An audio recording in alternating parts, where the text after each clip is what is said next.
What's up, guys? It's you, and welcome to a little bit of a different thing that I do here on the channel every now and then, and this is going to be a replay of a showdown battle that I had. This battle is against Hanting, and this was when I was, me, Tridents, and Brendan were all chilling in a call, and we were all, just messing around at Ubers, and I was laddering, and, I didn't realize it, but I actually got pretty high on the ladder, and this game kind of decided, between me and Hanting who was going to be top 30 in, Ubers. So this was a really important game. It was a pretty big game. It was the second most intense game I played that night. And so looking at his team on the near side, he has a pretty cool team. It's a kind of hit and run Ho-Oh team that utilizes sub Ho-Oh. He also has Arceus to put in, which puts in a lot of work versus my team. Thank goodness he doesn't have Xerneas. And because that actually destroys my team. He has Scarf Ogre. I believe he has Spadef Ogre. Sorry. There's a lot of different variants of all these Pokemon. And then he also has Lugia, which is a subtoxic Lugia. And looking at my team, this is one of Edgar's teams that Trident's introduced me to. It is a Spikes/Toxic Spikes team using Whirlipede or Scolipede as the stacker. E-Killer, it has defensive Groudon to check E-Killer. It has Mega Gengar because I'm going to abuse it until it's banned. It also has Scarf. It has two Scarfers, being a Scarf Kyogre and Scarf Xerneas. So we're going to see these guys put in some work this battle. We're going to change the replay speed to slow, and we're going to jump right into it. So right off the bat, he leads off with Ho, as I lead off with my Scolipede. And right now I'm thinking, okay, I'm just going to get hazards up, don't burn me. And I thought he was choice banned at this point in the match, but he decides to set up a sub and reveals that he's a sub variant of Ho, which actually really stinks for me and ends up coming into play later. And so right here, I'm going to go for these spikes, and I'm thinking, alright, as long as he doesn't burn me with Sacred Fire, I can break his sub with Endeavor and open him up to Scarf Ogre on the next turn.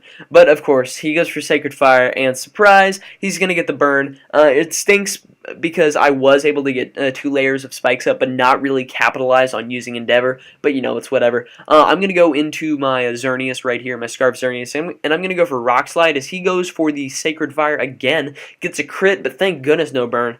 And so now I'm going to predict him to switch right here. I'm going to go out into my Groudon in order to take on his Ferrothorn, but he actually ends up staying in and going for the Brave Bird.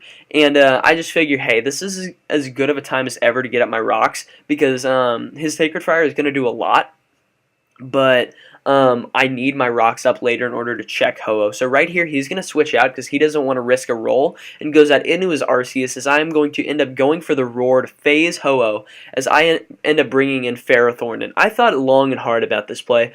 I thought he was going to come back into his Arceus, because the way he brought his Arceus in, it looks a lot like a support Arceus who's there to defog.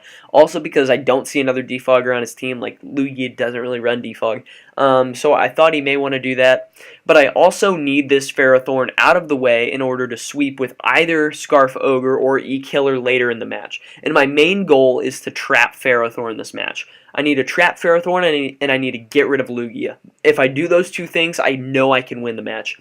And so right here, I decide to end up going for the Fire Punch, which was the right play on my part, as you guys will see here in just a second, because it is more than enough to knock out this Ferrothorn. I do take Iron Barb's damage, but it ends up only being 6% of damage for me that turn, which ends up helping, which means that, but it allowed me to open up holes on his team later in the match. So he ends up defogging right here as I end up going for the Earthquake. I do not knock him out, which stinks. I was really mad that I didn't knock him out, but he ends up going for the double defog as I end up going for the Roar, predicting him to switch out. He ends up going into his Ho-Oh, and at this point in the match, I'm really happy because I know his Ho-Oh can't 2-hit KO me from this range with Sacred Fire because it doesn't have the Sun Boost, so he's going to have to go for a Brave Bird, but he ends up just hard switching back into his Arceus as I end up getting up my rocks, and I know that he's going to go for the defog because he needs rocks off or else he loses straight up. So I'm just going to go for the Earthquake and knock out his Arceus, which helps me a lot in the future. But now he's going to go out into his Kyogre right here. And I was sitting in the call and with Tridents and Brendan, and I was like, wait, I have nothing for this Kyogre right now. Kyogre comes in against my team and gets a kill. So, because at this point I thought it was like Scarf Ogre. So I thought I was going to get destroyed right here. He ends up going for the Water Spout and knocking me out. And I'm like, oh god, this is going to be bad. So I go into my Kyogre, and he ends up switching out, which confused me a little bit, but you guys are going to see why. I end up going for a Water Spout right here, which almost knocks out Groudon. It's going to be enough to 2-hit KO it, which is all I'm worried about. He ends up going into his Lugia right here, which was a really good play on his part because he needed the rain gone so that his Lugia could hard wall my Kyogre. So right here, I'm going to switch out into my Gengar as he ends up going for the Area Blast and does 54%. I recognize it's going to be a 2-hit KO. And so this is a pretty pivotal point in the match because he has a couple of options here. If he goes out into his Ogre, then I can still beat his Kyogre because I don't know if it's Scarf or Specs yet, but he knows that he's done Scarf, so he doesn't want to go into that. Also, he has Lugia.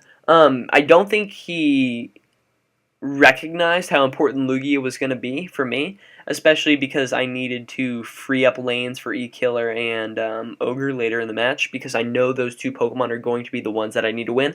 But regardless, Lugia doesn't really want to get trapped either. Groudon just straight up goes down, and Ho-Oh doesn't want to get Destiny Bonded because Ho-Oh does do a lot of work versus my team. So he's just going to decide that Lugia is the least expendable and leave it in, as I end up going straight away for the Destiny Bond, expecting him to knock me out with the second Area Blast, but he misses, which stinks. Right here I'm going to go for the Destiny Bond again as he ends up subbing up. But right here I still feel pretty comfortable in this situation, because I can go for the taunt. He can't do anything now. He ends up going for the Roost because he's a sub-Roost set and he's going to try to stall me out of D-Bonds. But I go for the D-Bond again right here, and he hits his Area Blast but doesn't knock me out. This is huge because I've now used 6 Destiny Bonds because of pressure. So if he misses the next Destiny Bond, I lose the match, essentially. Because I either need then to catch him slipping and have Kyogre in on his Lugia when Lugia is not behind a sub and doesn't have multiscale, which is a really rare scenario, or have him miss like 6 Toxics as I set up with E-Killer. But right here I am going to be pretty fortunate as he ends up hitting his Area Blast and I end up taking his Lugia down, which means that now that opens up the chance for E-Killer and for Kyogre to have a field day. So I end up going out into my Scarf Xerneas because I decide it is the most expendable Pokemon I have. Also, I had to think about this play for a while because I really wanted to go for Rock Slide, predicting his Ho-Oh, because that would have won me the game right there if he had gone into Ho-Oh. But I knew that if he stayed in, I would lose my Scarf Xerneas, which would actually stink a lot in the course of the match. So I decided to go straight away for the Moonblast. I end up getting it right, and I knock out his Groudon. And so he goes into his Kyogre here. I know that I just need damage on this thing. I go for Moonblast right here as he ends up going for the Thunder, which is going to be able to knock me out with ease. And I'm going to go into my Arceus right here and go for the Extreme Speed. I do get a crit. I'm not sure how much the crit mattered, to be honest, because you guys see that like while Arceus does put in a good amount of work versus Ho-Oh, I still would have been able to pull through with the match if I just had my Kyogre. So I end up taking him out. Unfortunately, the crit happened, but you know, there's not a whole lot I could do about it. I'm going to go for the E-Speed right here, and as you see, it doesn't really matter during the course of the match. He's going to go for the Sacred Fire and get the burn. So it's kind of like the burn on Scolipede and the burn on Arceus kind of makes up for the crit, I guess. And he ends up going for the Roost. And at this point, I'm still going to only be doing 51%. So you guys see that that crit really didn't matter, because even if Arceus had been on like 7% health, it just would have sped this process up. It wouldn't have actually changed anything about it. So he ends up going for the sub right here as I end up going down. So he's actually behind a sub. So he gets 1 free hit, which is probably better than being at full health for him. So I'm going to go into my Kyogre right here, and I'm going to go for the Surf, because I know that if I had gone for a Water Spout right there, I would have lost. Because when you see how much damage this Brave Bird does, I don't think I'd knock him out with a Water Spout, even in the rain. He does 72% with the Brave Bird, and I'm going to be able to clean him out just barely with the Scarf Surf. So that is a very, very close match, very high level match, and I hope you guys did enjoy. If you guys did enjoy, please make sure to leave a like, as it really does help show support for the stuff that I'm doing here on the channel. And also make sure to answer today's comment question of the video. If I get more of these like high level competitive matches on the ladder, would you guys like to see them like shown as replays? I won't do it for like every competitive match, only for like really competitive ones. But if you guys would like to see those, then just let me know. See more of those, let me know.